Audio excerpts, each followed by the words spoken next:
Subscribe channel Truth.id dan aktifkan lonceng notifikasi untuk mendapatkan informasi seputar live streaming dan video khotbah terbaru. Posisi tombol subscribe berada di kanan atas channel kami dan jangan lupa nyalakan loncengnya.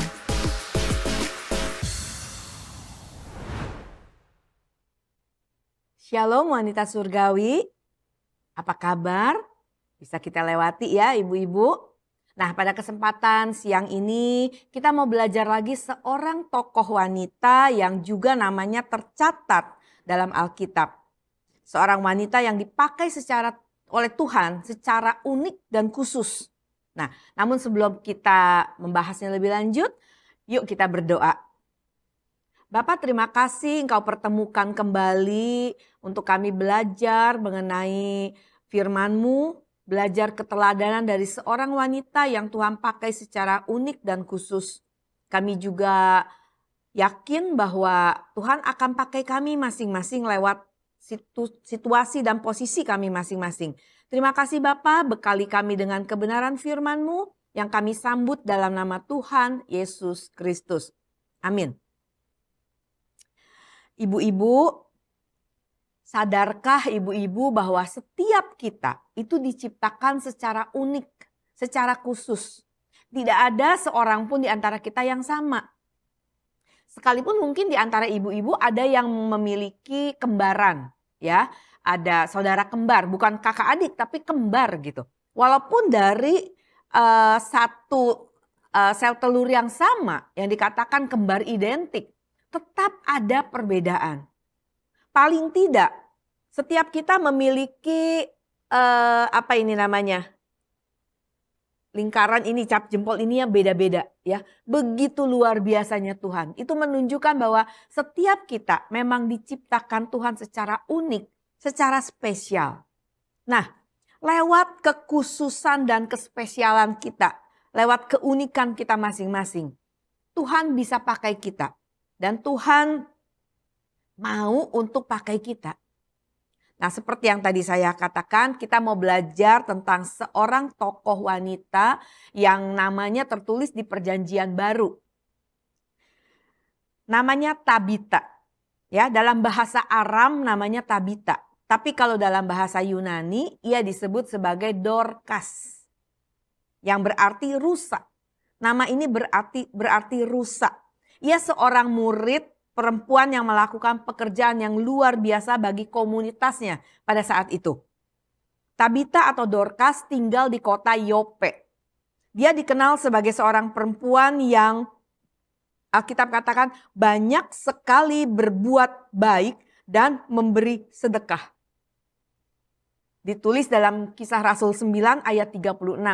Ciri dari Dorcas adalah seorang wanita yang banyak sekali berbuat baik dan memberi sedekah. Ia dikasihi karena ia juga mengasihi orang lain terlebih dahulu. Ia punya kepedulian yang tinggi terhadap orang lain. Nah, kisah tentang Tabita atau Dorcas ini nanti ibu-ibu baca dalam Kisah Rasul 9 ayat 36 sampai 42. Dalam Alkitab memang tidak disebutkan, tidak dijelaskan apakah Dorcas ini menikah atau tidak. Namun kita dapat menduga bahwa dalam posisinya hari itu Dorcas tidak merasa rendah diri atau frustrasi walaupun ia mungkin tidak memiliki anak karena memang tidak disebutkan. Tapi ia mempunyai keinginan untuk memberikan yang terbaik bagi orang-orang sekitarnya. Ia tidak punya ambisi untuk mencari kepentingan pribadi. Ia juga tidak berambisi untuk bersaing dengan perempuan-perempuan lain, terutama yang menikah atau yang punya anak, supaya dipandang penting. Ia tidak merasa iri terhadap para ibu yang memiliki anak-anak. Ia telah menjadi perempuan, menjadi wanita yang melakukan apa yang potensi yang Tuhan berikan dengan secara maksimal dan bijaksana.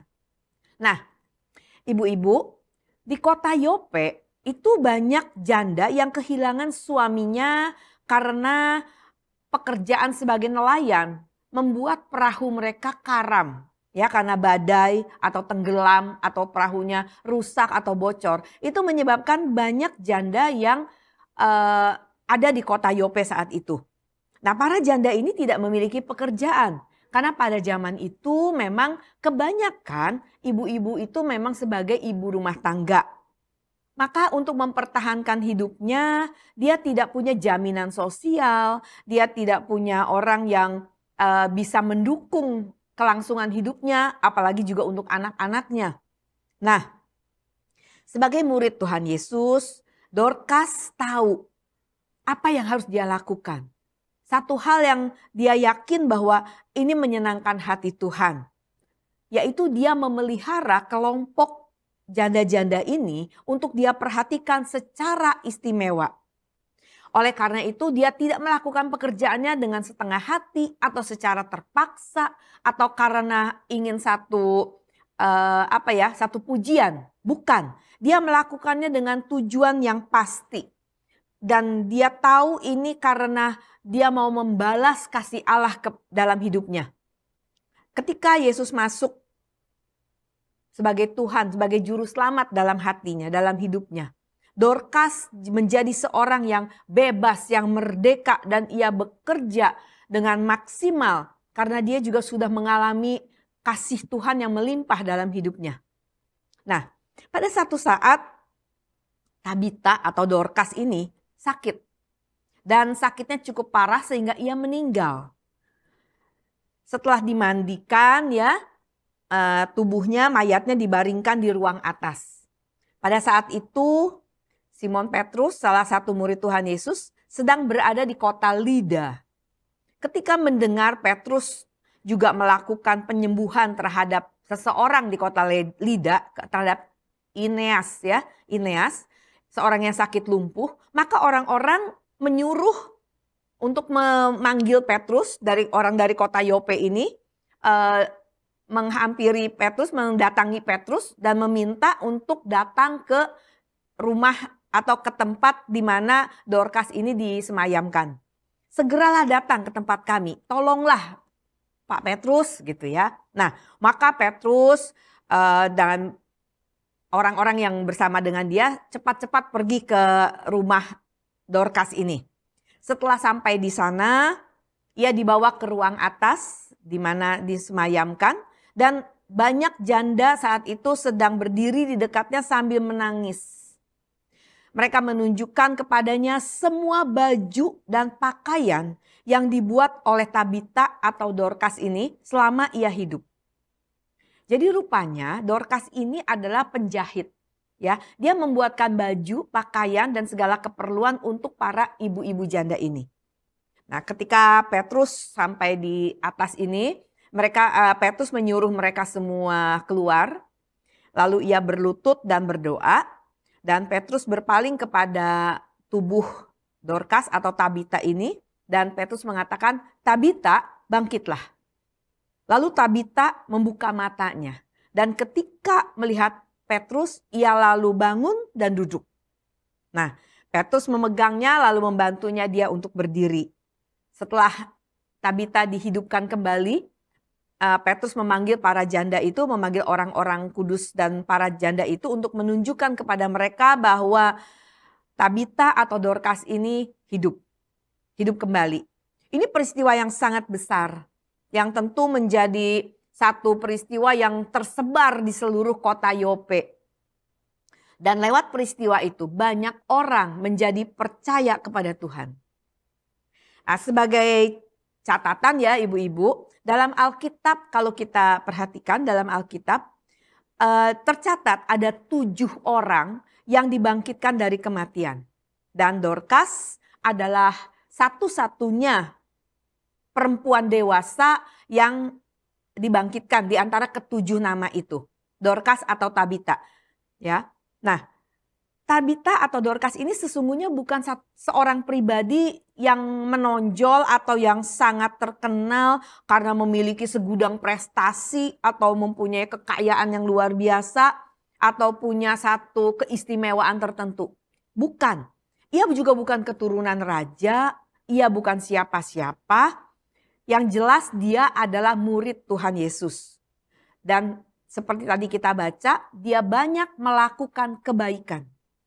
Hal ini mengajarkan kepada kita ibu-ibu bahwa Tuhan dapat menggunakan siapa saja untuk melakukan pekerjaan pelayanan baginya. Satu-satunya keterampilan yang Alkitab catat mengenai Dorcas atau Tabita ini adalah menjahit. Sebagai seorang penjahit, tidak banyak orang menghargai pekerjaan seorang penjahit pada waktu itu. Ya, kalau saat ini tentu sebagai seorang penjahit apalagi sudah kelas internasional, itu bayarannya mahal sekali. Tapi pada waktu itu tidak. Ya, karena ini satu hal yang menurut anggapan umum atau pendapat umum, ini hal biasa yang memang ya sebagai wanita wajar saja bisa menjahit. Oleh karena itu mudah bagi Tabita atau Dorcas ini untuk berpikir, aku kan bukan nabiah seperti Miriam, ya. Aku juga nggak bisa menjadi pemimpin atau hakim seperti Deborah. Aku bukan seorang perempuan yang memegang peranan besar dalam sejarah negaraku. Aku bukan seorang perempuan yang punya banyak talenta. Dia punya banyak alasan karena memang dia wanita biasa. Nah, tetapi ia menjadi seorang wanita yang luar biasa. Yang namanya tercatat dalam Alkitab. Karena apa? Karena dia banyak melakukan kebaikan. Dan semua dia lakukan dalam ketulusan. Dalam cintanya kepada Tuhan Yesus. Ia menggunakan jarum dan benang yang memang menjadi keahliannya dalam keseharian hidupnya untuk membuat baju dan pakaian. Hasil karyanya dia bagikan kepada para janda yang membutuhkan. Nah, bisa jadi kemampuan menjahit Dorcas ini merupakan satu-satunya talenta yang dia miliki. Tetapi dia bisa menggunakan talenta itu dengan maksimal. Dengan sebaik-baiknya sehingga bisa menjadi berkat untuk sesama. Karena itu apa yang dia lakukan menjadi satu hal berharga di hadapan Tuhan. Ibu-ibu, Dorcas memilih untuk melakukan sesuatu dengan apa yang ia miliki. Meskipun sesuatu itu adalah hal sederhana dan tampak sepele di mata orang lain. Dorcas tahu bagaimana ia harus menggunakan talenta yang Tuhan berikan, yang Tuhan titipkan dalam hidupnya. Nah, Tabita atau Dorcas itu juga bukan seorang yang pandai berkhotbah atau dia bisa melayani dalam hal penyembuhan dan sebagainya. Tapi Dorcas sudah berkhotbah lewat tindakan nyata, lewat apa yang dia lakukan. Lewat persembahan, lewat perbuatan baik, lewat bersedekah. Dia sudah berkhotbah lewat tindakan hidupnya.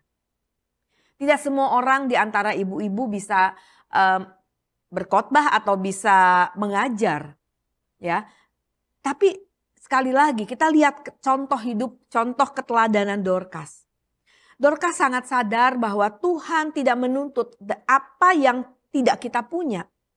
Tapi Tuhan menuntut apa yang ada, yang Tuhan titipkan pada kita untuk kita kembangkan, untuk kita maksimalkan. Jika dalam perjanjian lama, Allah pernah bertanya pada Musa. Waktu Musa mengeluh, saya bukan siapa-siapa, saya juga orang yang tidak pandai bicara, Musa orang yang gagap. Tuhan tanya, apa yang ada padamu? Apa yang ada di tanganmu Musa? Musa bilang tongkat Tuhan. Dan Tuhan pakai tongkat itu untuk menunjukkan kuasanya. Tongkat berubah menjadi ular. Tongkat yang sama juga bisa membelah laut. Sebagaimana Tuhan juga bertanya pada murid-muridnya ketika ada 5.000 orang yang harus diberi makan. Apa yang ada padamu? Dan muridnya menjawab 2 ekor ikan dan 5 ketul roti. Sangat tidak masuk akal dengan jumlah segitu untuk memberi makan 5.000 orang. Tapi Tuhan pakai sesuatu yang menurut penilaian manusia biasa saja atau hal kecil. Tapi kalau di tangan Tuhan itu bisa dipakai untuk melakukan satu perkara yang besar. Sebagaimana Tuhan juga bertanya pada Deborah, kepada Dorcas, apa yang ada padamu? Dorcas akan menjawab, saya cuma punya jarum dan benang dan kain ini Tuhan. maka Tuhan memberikan petunjuk bahwa benda-benda ini adalah alat yang bisa dipakainya untuk memuliakan Tuhan. Ibu-ibu, satu hal yang membuat Dorcas melebihi semua perempuan lain yang disebut dalam Alkitab adalah Dorcas disebut, kalau kita perhatikan, Dorcas disebut sebagai murid atau pengikut Yesus. Itu rupanya rahasia keberhasilan Dorcas. Nah, menjadi pertanyaan untuk kita semua. Saya percaya ibu-ibu semua kalau saya periksa KTP-nya tertulis Kristen. Ya mungkin ada juga yang non-Kristen. Tapi rata-rata pendengar wanita surgawi orang Kristen. Tetapi pertanyaannya bukan hanya agama kita Kristen. Tetapi apakah kita sudah menjadi murid Tuhan Yesus? Apakah kita sudah mengikuti keteladanannya?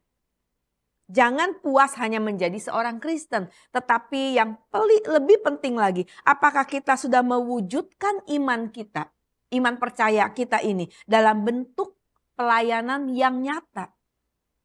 Lewat apa? Lewat segala perbuatan yang kita lakukan. Lewat segala kasih yang kita sampaikan. Kepada keluarga, kepada tetangga, kepada teman kerja. Iman kita harus kita buktikan dengan mengembangkan semua kemampuan, semua talenta yang kita miliki. Tuhan sudah titipkan itu semua pada kita. Mari kita mengolahnya. Kalau mungkin di antara ibu ada yang berkata, oh saya gak bisa apa-apa bu. Bu, gak mungkin Tuhan gak kasih kita apa-apa. Gak mungkin. Tuhan titipkan, paling tidak apa? Kita punya mulut. Kita punya suara, kita bisa berkata-kata baik, kita bisa menghibur teman kita bisa mendoakan mereka, kita bisa menolong mereka, membantu mereka. Sikap kita sehari-hari terhadap pembantu rumah tangga, terhadap supir, kepada bawahan, itu pun bisa menjadi bentuk pelayanan kita. Orang melihat bagaimana kita memperlakukan pembantu kita yang mungkin berbuat salah hari itu, memecahkan vas bunga yang wah kita sayang, yang mahal, yang dapat dari mungkin dibawain teman dari luar negeri, kita sayang-sayang dia pecahin. Nah, bagaimana reaksi kita? Itu bisa menjadi satu teladan buat tetangga yang melihat. Saya nggak bilang nggak boleh marah, kita boleh tegur, tetapi kita tegur bukan untuk menjatuhkan dia, bukan untuk mempermalukan dia, bukan untuk menghukum dia. Mungkin kita bisa katakan, aduh mbok, ini vas kesayangan ibu. Aduh kenapa bisa kesenggol? Kenapa bisa jatuh, pecah? Ya maaf bu, nggak sengaja. Apalagi dia sampai nangis dan memang kita tahu dia selama ini kerja baik gitu. Ya sudah nggak apa-apa ya, tolong diberesin. Kalau masih bisa dibenerin ya kita benerin, tapi kalau udah hancur berantakan nggak bisa, ya sudah nggak apa-apa mbok ya, ini cuma benda. Di situ kita bisa bersaksi loh ibu-ibu, ini cuma benda. Besok-besok juga dia akan pecah, akan rusak juga. Yang penting nanti hidup kita habis ini, waktu kita habis meninggal kemana? Kita bisa lanjut loh ngomong gitu. Nggak tahu, misalnya pembantu bilang gitu, nah kamu mau gak ke surga? Ya mau lah. Ayo makanya hidup baik-baik ya. Kamu mesti sembahyang juga yang taat ya. Kita gak boleh mengkristenisasi. Ya, itu ada hukumnya. Tetapi kita bisa menyampaikan. Kita bisa memberi mereka pengertian bahwa hidup ini gak berakhir di hari ini aja loh. Hidup ini ada kelanjutannya. Ada penghakiman nanti. Ya, kita gak bisa samakan hukuman atau apa yang akan kita alami nanti dengan mereka. Tetapi paling tidak kita bisa menyampaikan, ya mbok hati-hati ya, baik-baik, kerja yang jujur, setia sama suami, jaga anaknya ya. Jadi mbok bisa jadi ibu yang baik. Kita sampaikan perkataan-perkataan seperti itu. Itu merupakan satu pelayanan. Jadi tidak punya alasan bagi kita siapapun untuk berkata saya bukan siapa-siapa. Nah, dari kisah hidup Dorcas paling tidak saya mendapati ada 3 keteladanan yang bisa kita ikuti atau kita pelajari ya. Yang pertama, dia diakui sebagai murid Tuhan. Ya, seperti tadi saya katakan, apakah kita juga sudah diakui? Bukan hanya oleh keluarga kita, tetapi terlebih lagi Tuhan mengakui bahwa engkau adalah muridku, engkau adalah anakku. Jangan kita puas hanya karena beragama Kristen. Kita harus menjadi pelaku firman. Kita harus membuktikan iman kita lewat perbuatan kita. Nah, yang kedua yang Dorcas lakukan adalah dia memaksimalkan potensi dengan tujuan untuk berbuat baik. Bukan tujuan untuk mencari nama pribadi atau untuk eksistensinya. Tetapi dia tahu apa yang dia lakukan adalah sesuatu hal yang menyenangkan hati Tuhan. Dengan apa yang ada padanya. Bukan apa yang gak ada, dia lakukan, dia kerjakan apa yang ada padanya. Ya, dan itu membuat Tuhan disenangkan, hati Tuhan disenangkan. Dari mana Dorcas tahu kalau dia harus lakukan ini dan itu? Dikatakan bahwa ia adalah murid Tuhan. Seorang murid pasti adalah orang yang belajar. Orang yang mau belajar dan orang yang bertumbuh. Itu ciri seorang murid. Ya, murid yang baik tentu. Nah, jadi Dorcas, dia belajar dari apa yang dia tahu, dia lihat, dia dengar, dan dia merasa dia diubahkan sehingga dia memberikan hidupnya segala potensi yang ada untuk menjadi berkat untuk orang lain. Terutama untuk para janda yang miskin dan menderita. Keteladanan apa lagi yang Dorcas lakukan? Dia menjadi saksi lewat hidupnya dan juga lewat kebangkitannya dari kematian. Dikatakan bahwa ketika Dorcas dibangkitkan, Tabita atau Dorcas dibangkitkan oleh Petrus, banyak orang menjadi percaya. Bukan dia yang hebat, pekerjaan Tuhan yang hebat, tetapi dipakai lewat kehidupannya.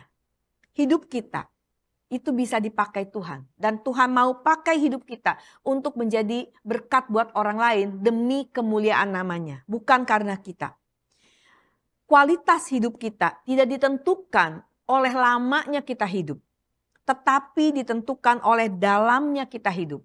Yaitu melalui apa kontribusi, apa dampak hidup kita buat sesama. Ya tentu kita berharap kita berumur panjang sehingga kita bisa lebih panjang lagi melayani Tuhan. Kita bisa lebih panjang lagi menjadi berkat buat sesama. Tetapi bukan karena hanya panjangnya hidup yang membuat kita ini hidup kita berkualitas atau berharga. Tetapi karena apa yang kita lakukan selama kita hidup.